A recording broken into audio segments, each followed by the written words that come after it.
Hey guys, Mobile Gamers Unite.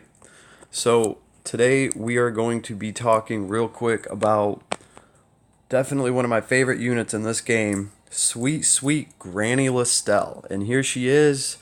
Um, you should be able to tell by my masteries that I have a lot of faith in this girl. Okay, she was worth all these runestones. Let me tell you why. And personally for me, even this Reaper class is worth it. I did a video on it a long time ago. I guess we might as well start with this. Since most people are not going to invest a runestone into her to really find out how Reaper actually works, how it plays, it does give her a ranged attack. And vampire bats work with it. When you use a ranged attack, the vampire bats will still siphon hit points off of your enemy, even if they're not actually attacking, because they only have a one block attack range. But you still get to use their ability, which is really awesome. It's the same thing as Sigma using the, what are they, like the firebrand snipers that fix damage that they apply to your damage. If you use one of Sigma's abilities that attacks somebody 7 blocks away or something ridiculous, you're still going to get the fixed damage from that troop, even though technically the troop's not attacking because they don't have a 7 block range.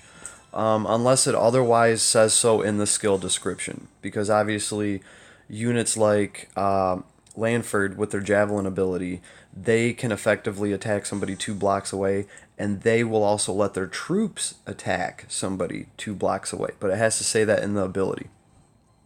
Regardless, this does give Listell an advantage.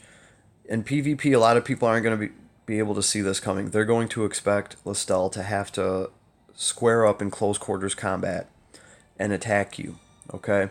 And for some units, that's just not possible. If you're fighting a gnarly Leon and he's sitting there with 1700 attack, I don't care how strong your Listell is, especially if he has Chivalry on, you are not going to want Listell to actually get into combat with him and let him retaliate against her. Even if you have a ton of hit points, it's just ill-advised. Yet you are still going to want to curse Leon so that his chivalry ability effectively hurts him instead of healing him.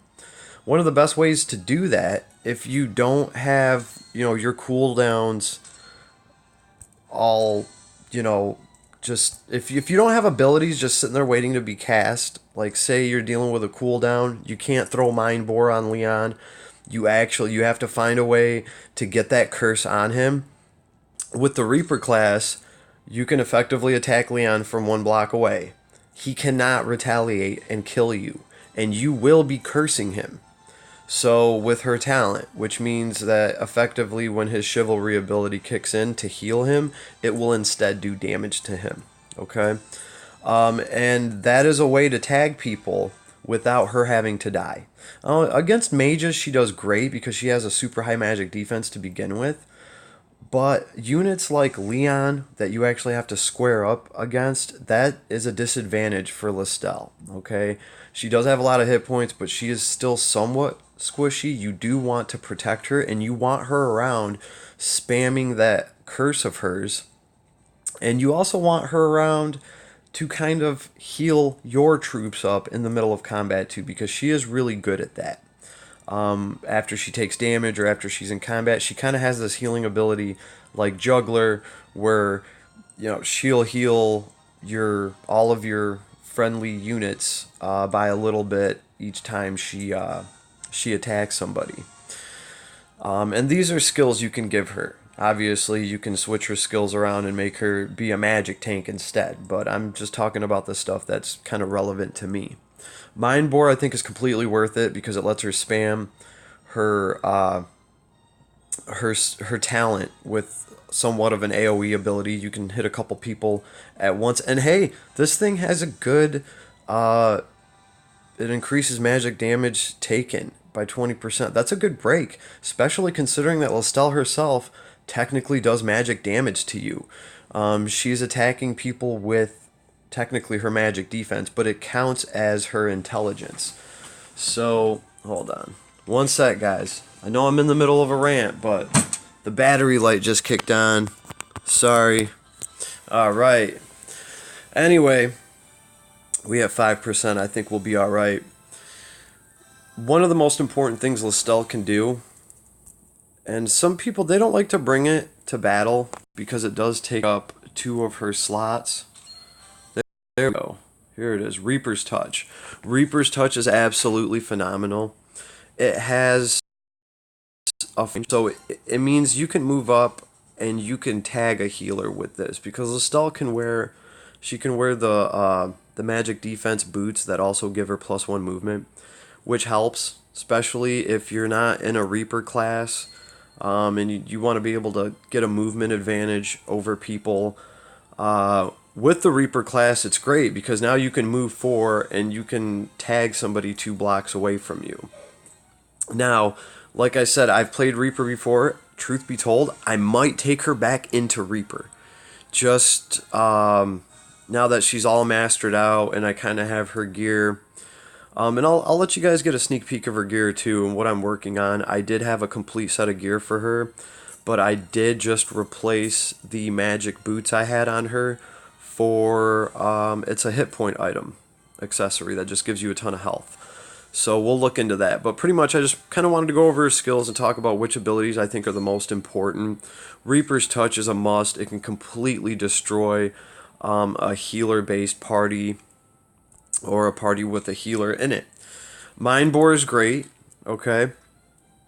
And here's the other thing we need to talk about too. She gets to become a demon. And this is really important for PvP, okay? And it's more important for her because part of her talent is that she gets to ignore weaknesses. I'll look over that again with you guys, but yeah, she gets to ignore her class weaknesses. That is effing huge because she gets the perks of being a demon who have the highest stats, yet she's not weak to, class weaknesses. Like, say, a gnarly ass Ledin that can get his attack up to 1,000, no problem, and takes a swing at her. Man, at least she has a chance of surviving because she's gonna have vampire bats with a lot of hit points. She's probably gonna be at full health. There's a couple factors there. The point is if she didn't ignore that class weakness, Ledin would take her out with a 700 attack because he'd be doing double damage to her. So, holy characters can't really hurt this girl as much as they would like to, and that is a huge, huge advantage for her because she also gets to be a demon and get all of the super high stats for that. So I think that is what I will be giving up if I go to Reaper. Actually, wait, no, Reaper, I'm sorry, is a demon class 2. It just doesn't have a class underneath it to upgrade it to. So, and let's see, does she get... Okay, yeah, that's the thing. She doesn't get sorceresses. I really hope maybe in the future they do something like that for her. Or, you know what, she would just be too gnarly. But here's the thing. Like I said, if you just go with the vampire bats, I think even if she could have sorceresses, I might just run her with the vampire bats anyway, because even from in a Reaper class where she gets to a +1 to her attack range, she can still use their blood drain ability and heal herself. So I think that's really cool. Now sorceresses I'm sure would do more damage, but the way that this girl plays, you need her to be able to heal herself, especially if you're dumping one of her most powerful AoEs, which is the damage of this is based on how many hit points you have. I don't care what it says in this description, I'm going to tell you guys how this works, okay? Because a few YouTubers have mentioned how messed up this description is. What this ability is going to do is take away half of Listell's health. Say you got 10,000 hit points, it's going to take 5 away. And then however many hit points you lose, your enemies take double that damage. So if I lost 5,000 health, my enemies are all going to take 10,000 health. This is why she is so gnarly for PvP. I mean, she can sacrifice herself, but she can quite literally take out a whole nother party. If you're fighting up against somebody that got hit with Black Hole, everybody's hit points are down a little bit, they got a couple debuffs, Listell comes in and she can just mop the floor with them because she's going to do a ton of fixed damage based on her hit points. So there's multiple ways to run her. You can set her up to have a shit ton of of hit points just to do that move and do a ton of damage and then try to heal herself up. Or you can set her up to be more of a nuisance, a terrible nuisance that can run around, spam her curse ability to prevent people from healing, throw Reaper's Touch to prevent healers from being effective at all. And then she can still tag people here and there. And when she does that, she's also going to be healing your party. So the longer Listell stays alive, the better she is. Okay, like she exponentially goes up in value as the fight progresses. Okay, and like I said, anybody that has the ability to heal any of your troops, like in the middle of your enemy's combat phase, that's awesome, because what's going to happen is somebody's going to attack my Leon and kill half his troops. Somebody attacks Listell, she takes some damage, and off of that, Leon's troops get healed a little bit. He gets some of his troops back in the middle of his enemy's turn. And then that might help him survive a second attack. So these things all make a huge difference. And also when you're counterattacking. You know, if I took some heavy damage this turn, and it's not looking that good for me next turn, if Listell can heal all my troops up by maybe 1,000 or something like that, I got some more soldiers to attack with now on my turn. So that really helps a lot. Recently, I've seen a juggler in PvP that pretty much I would have destroyed this party, but this guy had so much stock in this juggler. And man, I even got him down to like 100 hit points, but it was just ridiculous. It was a good game, and I definitely gave the guy props. But pretty much that is what Juggler was doing, is he kept healing the party every time he got hit. So AoEs weren't effective, because as soon as Juggler got hit with that AoE, after everybody took damage, he would heal them for, you know, a couple thousand or whatever. So my AoEs weren't really wearing that party down. I had to isolate Juggler and deal with him. And by the time I got to doing that, it was too late. So it was a good game. We were actually I think his power level was a little bit higher than mine, but it was a good game, and it went on till the fire burned us out. Like, I will say that, like, that match went on for a while. So the point I'm making is Listell can do somewhat of a similar thing. So you guys got to look at it this way. Any healing that you are doing in the middle of your enemy's combat phase, you might as well just be taking damage away from them and making it so that they can't slowly stack damage up on your characters so that they can get weak enough to one-shot. So she's a huge help with that, and this is why I love Sweet Granny Listell so much. She also makes Matthew kind of a cooler character. Her and Landius were, or I'm sorry, yeah, it is it's Lanford. It's Lanford. I get those two confused. Landius, Lanford, Leon. Blah, blah. We got everyone but Lancelot. All right. Anyway, a lot of people. Yeah. Okay. Sorry. Anyway, let's look at her gear real quick, and this might not be all of the optimal things, but I'm going to tell you guys what I like to run on her. All right. I like Oliver's staff because, first of all, anything that increases her healing effects, we just talked about that. She doesn't heal that much, but it can add up, especially when you put increased healing effect items on her. I've even, on my alt account, I'm running Listell right now because I want to run her as more of a nuisance. I'm running her with crystal runes on her, just so she can heal 20% more. And yeah, I like Oliver's staff because of this. After battle grants a 50% chance to increase enemies' damage taken by 20% last one turn.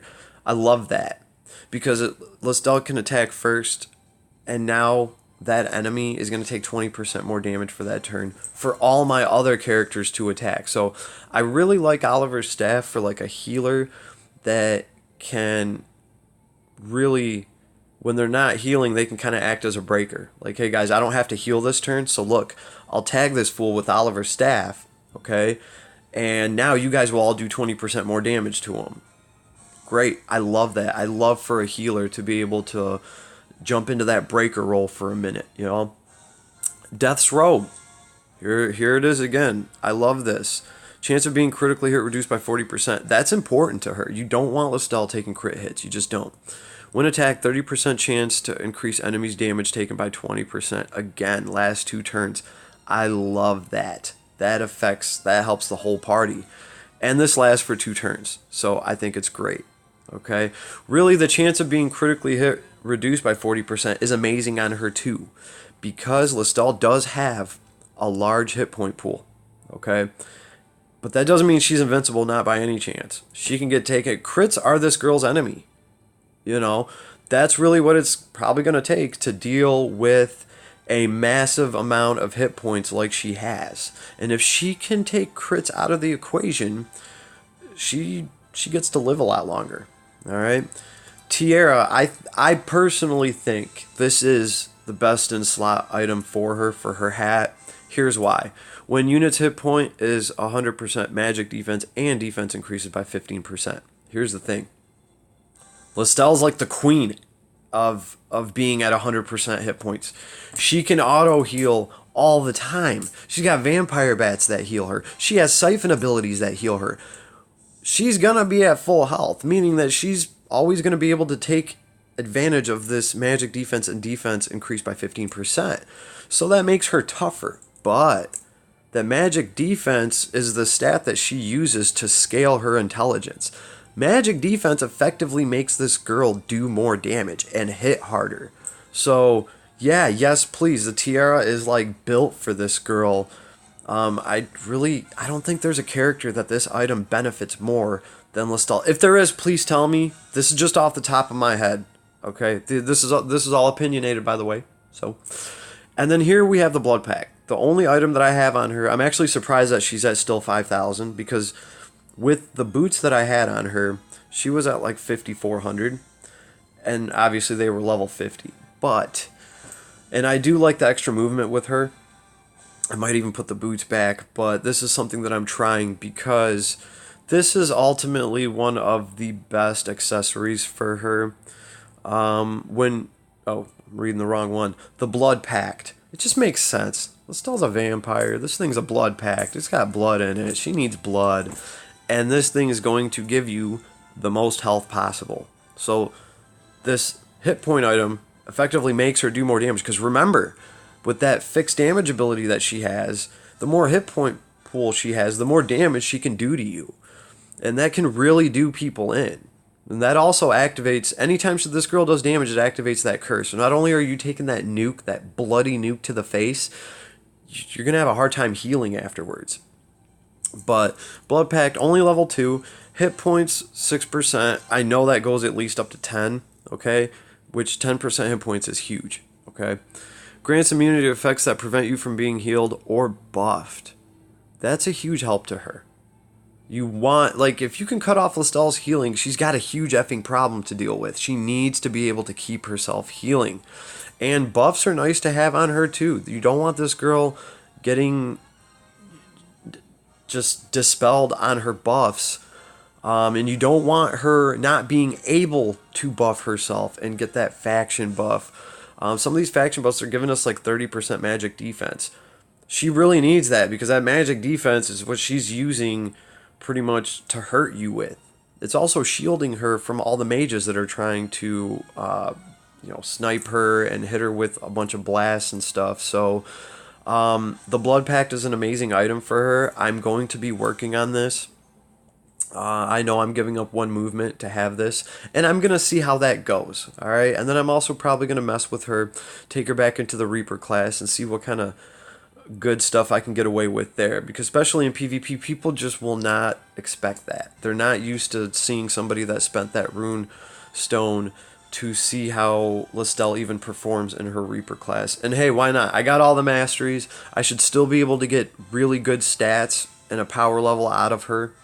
So we'll have to see how that goes. I'll keep you guys posted, but I wouldn't even be thinking about doing that if I hadn't already ran the vampire bats and know that their life siphon, their life steal ability works even when they're not attacking. So if it wasn't for that, I wouldn't even be considering putting her back into a Reaper class. So we'll see how that goes, like I said. But this is my quick rant on Listell, why I love her so much, why I am invested into her. And really, her talent says it all. Listell's intelligence is equal to 1.5 times the magic defense. That's great. Unit ignores its class advantages. We talked about that. That's amazing. That makes it so that Ledin just can't. I mean, Ledin can still blast her, don't get me wrong, but hell, at least she had a chance of getting away. You know what I mean? She might only come out of there with 35% hit points, but that's not dead. So, and a lot of times that can change the game right there. Okay? After dealing damage, inflicts Curse of Wounding on the target for 1 turn. Whenever the target is healed, the curse cancels out the healing effects and deals damage equal to 30% of the amount nullified. That's awesome. And obviously this goes up as you star her up. Mine is only a 4-star. I can't wait for this to be more powerful. But also you guys got to remember that this talent also stacks with Reaper's Touch. You put Reaper's Touch on a healer, the healer is also going to be hit with the Blood Queen curse. So it just becomes ridiculous because now anytime this healer heals somebody, he's effectively just doing damage to them instead of healing, and it lasts a couple turns. And you can really take advantage of that, especially on some of the gym maps where you're fighting these Akis. Some healers will automatically heal people that are standing next to them, and you can just turn them into an effing time bomb. Like, there you go. Now everyone around you is just going to take damage from you. And then your enemy is forced to just move that healer away, or to get that healer away from the rest of their characters so she doesn't harm them. And that might give you a chance to take her out. I mean, they might move her away from the tank so the tank doesn't keep taking damage. So there's a lot of different ways Reaper's Touch can be used. I've seen it used in a few nifty ways, and that's really what got me looking at it. And now that I've played with it for a while, it stays. I love it. Okay, this is the skills that I have right here. These are for Listell to be a nuisance, and that's why I'm thinking might want to go Reaper, because what I run is Bloody Deluge. When entering battle, this skill reflects 15% of the damage received back to the attacker. That's great. After battle, heals all other allies for percentage of the hero's max hit points equals to 50% of the damage reflected. It's a decent amount of healing. It's not bad. Okay, it's good. I like this. This stays on her. This Mind Bore obviously lets her do a decent amount of damage actually. Throws a debuff on people that increases magic damage being dealt to them, and she effectively does magic damage herself, even with her basic attack. It uses her intelligence. So even though it's a close ranged attack. So this makes her do more damage, makes other mages do more damage, and of course, this is going to let you spam your Bloody Queen curse onto multiple people. And then obviously Reaper's Touch. It's easy to get this on a healer. It's got a 4-block range. It's going to be a little bit harder for me to get it on healers now because she doesn't have the spirit boot, the magic defense boots that let her move 1 block more, but I think I can still manage. So, and of course, she's Dark Reincarnation and Yuless, and your boy's been running Yuless, and she does a lot for Yuless, okay? She's the closest thing to a juggler that Yuless has as far as that healing goes when she's in combat. So I think that's really cool. And she can also, obviously, be a magic tank. I'm not going to talk too much about this, and you typically don't hear too much about it, okay? I really have to see how she does as a magic tank. I know she can do it, but it's just like she can do so many other fun things for me that, I mean, if I needed a magic tank for something, if I had to do it, then obviously I'd reconfigure her and try it out. I haven't found that need yet. Also, I have Landius, who can effectively counter mages. So that makes things a little bit different. But she can also be a sweet magic tank for you, and she can do a lot of nifty stuff there.